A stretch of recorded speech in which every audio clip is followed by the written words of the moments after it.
Multiplying decimals using number chips. This is a digital lesson, and this one is New Year's themed. So it starts with explaining to the students how to shift that decimal point all the way to the right so that we're multiplying as if they were whole numbers. And then when we get our answer, we're going to shift that decimal point back to the left the same number of places.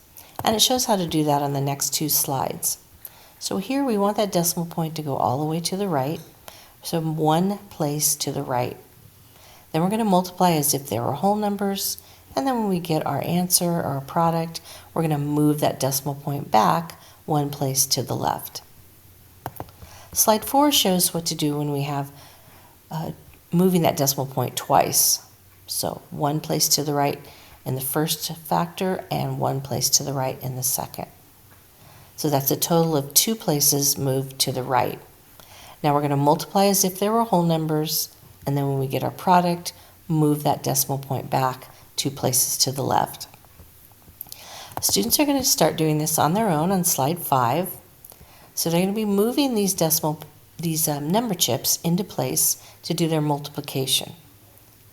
Now every slide has every number the students need, so as these problems get more difficult, then and they get to the end of a slide and the numbers aren't working, then they know they've made an error somewhere and they need to go back and check.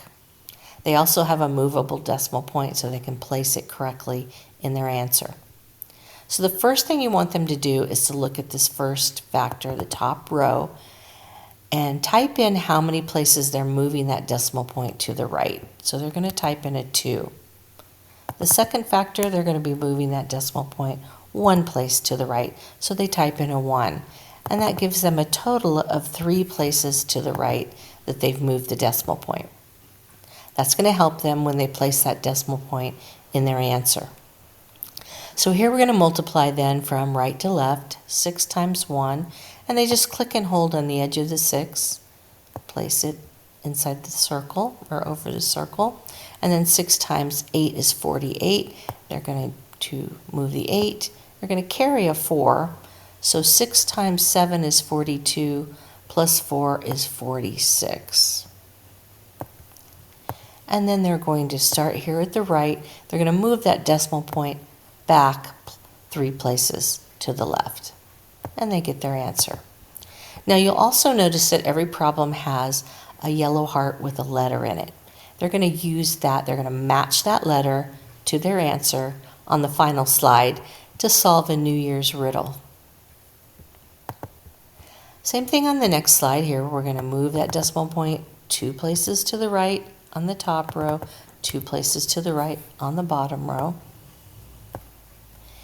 And then they're going to type in here 3 places total that they've moved that decimal point to the right. Now they're going to do the multiplication from right to left, and then they're going to go ahead and place that decimal point correctly in their answer. Now these problems get a little bit more difficult as they go, a little bit longer.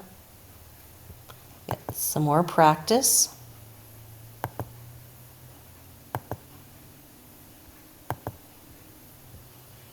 And then when they get to that final slide, they're going to go back and they're going to find each of these answers from the previous slides. And they're going to type in the letter that was in the yellow heart next to that problem. If they've done all of these correctly, they will solve the New Year's riddle. What food should you avoid on New Year's? So that is a digital lesson on multiplying decimals with number chips, the New Year's version.